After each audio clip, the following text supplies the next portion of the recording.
जी अभी जो तो following format specify formatted output function है। कौन सा फॉर्मेटेड फंक्शन है? जी वही जो तो फॉलोइंग इनपुट फंक्शन और इनपुट फंक्शन है। फॉर्मेटेड फंक्शन प्रिंट एफ है। escape sequence address operator and sign है, C option. Format specify start with symbol percent sign. उसके बाद नंबर नेक्स्ट पे फॉर्मेट स्पेसिफाई परसेंट साइन से function get C H E और get C H function है वो कौन है, का हेडर फाइल का पार्ट है। बैक स्लैश जो है वो डबल बैक स्लैश यूज़ करना पड़ेगा अगर आप स्केप सीक्वेंस में बैक स्लैश आउटपुट पे भेजना चाह रहे हैं। यू अनसाइंड शॉर्ट है। परसेंट डी से अगर हम ए करेक्टर की वैल्यू प्रिंट करेंगे तो 65 प्रिंट होगा, बिकॉज 65 जो है वो कैपिटल ए का करेक्टर आस्की कोड है। उसके बाद पॉइंट टू एफ जो है मतलब इसका ये है कि आपने 2 डिजिट तक इसको राउंड ऑफ करना है। 5.56 आएगा दिस ऑप्शन। प्रिंट ऐप में कितने वेरिएबल आ सकते हैं? Many variable, most important repeat हो गया। उसके बाद अगर लेफ़्ट जस्टिफाइड करना है वैल्यू नेगेटिव करनी पड़ती है। बैक स्लैश के लिए डबल बैक स्लैश दोबारा आ गया। न्यू लाइन के लिए back slash n. Most important escape sequence का एक एमसीक्यू आना है आपने। उसके बाद बिगिनिंग ऑफ न्यू लाइन, उसी लाइन के शुरू में अगर लेके आना है, सॉरी न्यू लाइन पे तो बैकस्लैश एन। उसके बाद beginning of escape sequence indicate the beginning, start कहाँ से होता है? बैकस्लैश से। उसके बाद स्कैनफ फंक्शन में एड्रेस ऑपरेटर आता है and sign. How many digits are printed to right of the decimal point. Decimal point real value मतलब फ्लोटिंग पॉइंट में 6 डिजिट आते हैं। स्केप सीक्वेंस से यूज्ड फॉर बीप, ए आएगा, बैकस्लैश ए alarm के लिए होता है। फ्लोटिंग के लिए परसेंट एफ होगा। उसके बाद specifier is used for short, short integer है दैट्स वाई डी आएगा। Escape sequence for carriage return percent backslash r आएगा, मतलब उसी लाइन के शुरू में करेक्टर को ले आता है। Print F optional, print F में क्या है? वेरिएबल्स ऑप्शनल है, बिकॉज डबल कोट्स में आप जस्ट कंट्रोल स्ट्रिंग भी लिख सकते हैं कोई मैसेज के लिए, जैसे एंटर एनी नंबर हम करते हैं। वेरिएबल ऑप्शनल है। उसके बाद एड्रेस ऑपरेटर एंड साइन है, this D option D. Format specify for the output all option आएगा। परसेंट सी करेक्टर के लिए, परसेंट डी और इंटीजर्स के लिए, परसेंट एफ फ्लोट के लिए और स्ट्रिंग के लिए। उसके बाद है जी हमारे पास चैप्टर नंबर नेक्स्ट। यहाँ पे एक पेपर है, इसको हल कर लेते हैं अब जस्ट 5 मिनट्स में। पहले नंबर पे कह रहे हैं कि collection of raw facts and figures, data की डेफिनेशन है। Create command is use to create, create command से आप टेबल बना सकते हैं, ऑप्शन ए आएगा। उसके बाद ऑप्शन ए क्रिएट कमांड। उसके बाद यहाँ पे डाटा की ऑप्शन है। विच of the following is not include in the definition of entity. Entity क्या नहीं हो सकती? पर्सन, प्लेस, थिंग, ऑब्जेक्ट हो सकता है, कॉन्सेप्ट हो सकता है, एक्शन नहीं हो सकता, ठीक है। उसके बाद थर्ड नॉर्मल फॉर्म में ट्रांजिटिव डिपेंडेंसी को रिमूव करते हैं। फर्स्ट नॉर्मल फॉर्म में आप रिपीटिंग ग्रुप को ख़त्म करते हैं और सेकंड नॉर्मल फॉर्म में पार्शियल डिपेंडेंसी रिमूव करनी पड़ती है। तीनों बातें लिख लें, एक एमसीक्यू आ सकता है इस तरह का। जी columns of a table correspond to, column को फील्ड भी कहते हैं, ठीक है। और उसके बाद 6 एमसीक्यूज आते हैं डाटाबेस में से। In data tables is inserted in, table कहाँ पे इनपुट होता है? Data sheet view. Basically table के दो व्यू होते हैं, टेबल जो बनता है वो डिज़ाइन व्यू में, जो टेबल में डाटा एंट्री करनी है वो डाटा शीट व्यू में। आगे जी आपके एमसीक्यूज कंप्यूटर प्रोग्राम सॉफ्टवेयर भी कहते हैं। सी लैंग्वेज के number of digits after decimal point is called उसको प्रिसीजन कहते हैं। Format specifier start with a symbol percent sign, format specifier. उसके बाद another term for the conditional operator, conditional ternary operator है, और इसके लिए question mark and colon sign इस्तेमाल होता है। क्वेश्चन मार्क भी आ सकता है सिंपल। तो ये मोस्ट इंपॉर्टेंट एमसीक्यूज है, मोस्टली पेपर में आता है, question mark and colon sign, right. उसके बाद है जी question mark and colon sign, ठीक है। उसके बाद नेक्स्ट अगर हम बात करें तो C L call label ends with, call label यहाँ पे थोड़ा केस लेबल आना चाहिए, मिसप्रिंट है। केस लेबल कॉलन साइन पे एंड होता है, ठीक है। मतलब हर केस के बाद ब्रेक लिखना पड़ता है आपको, ये ब्रेक का कीवर्ड आना है। हर लेबल के बाद ब्रेक लिखेंगे तो आपकी एग्जीक्यूशन सही होगी, वरना हर केस की स्टेटमेंट एग्जीक्यूट हो जाएंगी, ठीक है। File is stored in, file chapter number 13 का, चैप्टर नंबर 14 सॉरी। फाइलें जो है वो हार्ड डिस्क में सेव होती हैं। ये एमसीक्यू स्टूडेंट ने हल किए हुए हैं, वो गलत है basically. The scope of the variable refers to the जहाँ जहाँ पे वेरिएबल एक्सेस किया जा सकता है, scope of the variable, accessibility है, ठीक है। लोकल वेरिएबल होते हैं, ग्लोबल वेरिएबल होते हैं, वो कहाँ पे एक्सेस होते हैं। E statement of the ends with semicolon, string की स्टेटमेंट सेमीकोलन पर खत्म होती है।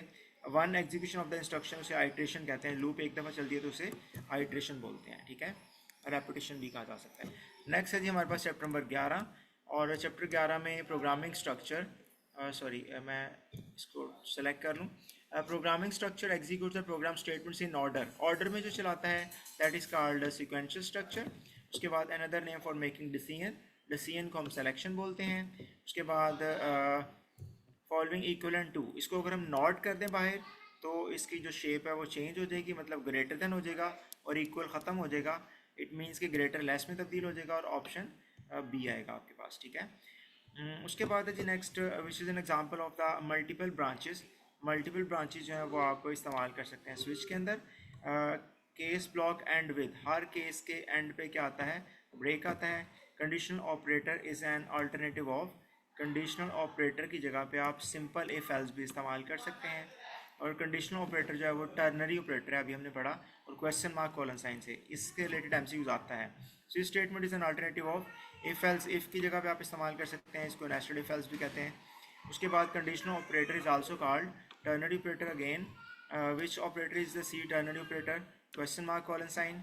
उसके बाद वैलिड केस, वैलिड केस मैंने आपको बताया कि डेसिमल पॉइंट नहीं आता, और ये वैलिड केस है हमारा, इसमें इंटीजर वैल्यू है, ठीक है, रेंज भी नहीं आ सकती। Which is two way decision, two way decision के लिए इफ और एल्स इस्तेमाल होता है।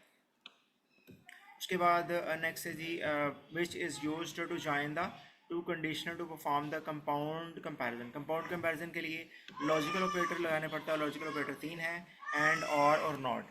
उसके बाद नेक्स्ट में हमारे पास चैप्टर नंबर 15 आता है, और चैप्टर नंबर 15 के एंड पे जी चैप्टर नंबर 12, चैप्टर नंबर 12 में हमारे पास लूप्स की बात है, और लूप हम पहले भी डिस्कस कर चुके हैं। How many types of loops, there are 3 types of loops, 3 types हैं। उसके बाद है जी next, first body of the loop execute, किसकी बॉडी पहले एग्जीक्यूट होती है, that is called while loop, do while loop. Body पहले एग्जीक्यूट होगी, बाद में कंडीशन आएगी। और सेमीकोलन किसके एंड पे आता है, डू वाइल लूप। और उसके बाद एटलीस्ट वन टाइम कौन चलती है, डू वाइल। डू वाइल के 3 एमसीक्यूज आ सकते हैं डिफरेंट एंगल से। लूप विद इन लूप इसका नेस्टेड लूप्स को बोलते हैं। उसके बाद one is use to perform an unconditional jump of specific location. Unconditional jump के लिए हमें गो टू इस्तेमाल करना पड़ता है लैंग्वेज के अंदर। For loop contains how many expressions, 3 expression होते हैं, पहला इनिशियलाइजेशन, दूसरा कंडीशन, और तीसरा इंक्रीमेंट या डिक्रीमेंट। एक और एमसीक्यूज आता है इसमें से फॉर लूप में, कि आपका जो इनिशियलाइजेशन है वो ओनली वंस, सिर्फ एक दफ़ा एग्जीक्यूट होता है। इज एग्जीक्यूट एटलीस्ट वंस कौन सी लूप चलती है, डू वाइल लूप। उसके बाद इसकी फाइनल वैल्यू क्या होगी, जब प्रोग्राम एग्जीक्यूट होगा तो ए की वैल्यू 24 होगी, तो ये लूप टर्मिनेट होगी, मतलब end of the loop, this one is 24। Counter control loop कौन सी है, काउंटर कंट्रोल लूप हम वाइल लूप को कहते हैं, जो कि डिपेंड करता है एक सेंटिनल वैल्यू के ऊपर। Loop never end is called infinite loop, most important. Which statement is use to loop the terminate early, अगर आपने अर्ली टर्मिनेट करनी है लूप तो आपको ब्रेक की वर्ड यूज़ करना पड़ेगा, और वहाँ से आप उसको एग्जिट कर सकते हैं या निकाल देंगे, ठीक है, अर्ली टर्मिनेशन के लिए। नेक्स्ट है जी, इस तरह का एक कोड आता है शॉर्ट क्वेश्चन में, कि ये फॉर में दिया हुआ है, इसको आपने डू वाइल में कन्वर्ट करना है। तो डू वाइल में कन्वर्ट करने के लिए क्या करना पड़ेगा आपको, पहले यूज़ करना पड़ेगा, फर्स्ट ऑफ ऑल हम लोग यूज़ करेंगे i is equal to 1, initialize को पहले लिख देंगे, सेमीकोलन लगा देंगे, फिर डू को कीवर्ड लिखा जाएगा, फिर हम उसकी बॉडी बना लेंगे। उसके बाद हम लोग नीचे क्या यूज़ करेंगे, उसकी जो स्टेटमेंट है, जो भी उसकी बॉडी होगी, उसमें जो भी स्टेटमेंट दी होंगी वो यूज़ करेंगे। फिर हम i प्लस प्लस यूज़ करेंगे विद इन द बॉडी, और एंड पे सेमीकोलन लगाएंगे। फिर हम इसकी बॉडी क्लोज कर देंगे। क्लोज करने के बाद हम लिखेंगे वाइल कीवर्ड, और उसके बाद फिर नेक्स्ट जो है वो हम वाइल कीवर्ड लिखने के बाद हम इसको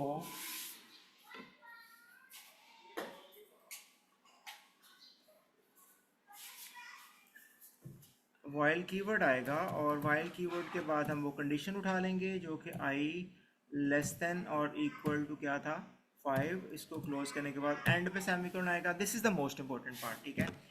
उसके बाद है जी नेक्स्ट हमारे पास there are two types of loop, 3 हैं, ये आपने कर लिया। उसके बाद कह रहा है कि first body of the loop execute, जिसकी बॉडी पहले चलती है उसको हम क्या बोलते हैं, डू वाइल। उसके बाद next loop within loop nested loop है, ये भी हमने कर लिया।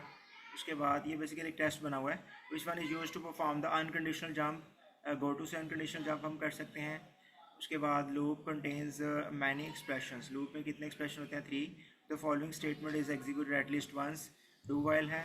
उसके बाद next controls the loop iteration, dash in the loop in the while loop controls the iteration loop की इंटरएक्शन, ये भी मिसप्रिंट है इंटरएक्शन।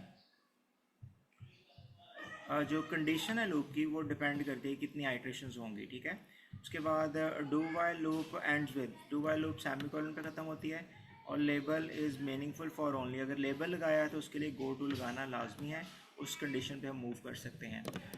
नेक्स्ट है जी हमारा लास्ट वन चैप्टर, जो है चैप्टर नंबर 13 सी लैंग्वेज का। इसमें बिल्ट इन फंक्शन की बात की जा रही है। बिल्ट इन फंक्शन हमारे कैन बी रीडिफाइन, डिफाइन कर सकते हैं दोबारा से इसको, और ये हेडर फाइल को ओपन करना पड़ेगा आपको। प्रिंट एफ जो बिल्ट इन फंक्शन है, फॉर्मल आर्ग्यूमेंट्स, और इसे हम डमी आर्ग्यूमेंट्स भी कहते हैं। There are two types of arguments, formal and actual parameter, formal parameter and actual parameter, और फॉर्मल पैरामीटर को डमी आर्ग्यूमेंट्स बोला जाता है, ठीक है। एक्चुअल पैरामीटर क्या होते हैं, जो फंक्शन कॉल करते हुए होते हैं, और डमी या फॉर्मल क्या होता है, जहाँ पे कॉल जाती है फंक्शन हेडर के अंदर। Function prototype for built in function, built in function का प्रोटोटाइप हेडर फाइल में होता है। उसके बाद ग्लोबल वेरिएबल्स क्रिएट इन, सारे वेरिएबल रैम में क्रिएट होते हैं, चाहे वो ग्लोबल है चाहे वो लोकल है। With the following looks for the prototype और the function use in the program, compiler आपके प्रोटोटाइप को देखता है, उसके अकॉर्डिंगली एरर देता है या नहीं देता। Memory is allocated to the local variables at the time of its, जब वेरिएबल डिफाइन होता है तो उसको मेमोरी मिलती है। The last statement of the body of the function is, body of the function की लास्ट स्टेटमेंट जो होती है वो रिटर्न स्टेटमेंट मोस्टली हम लिखते हैं, क्योंकि फंक्शन रिटर्न अ वैल्यू।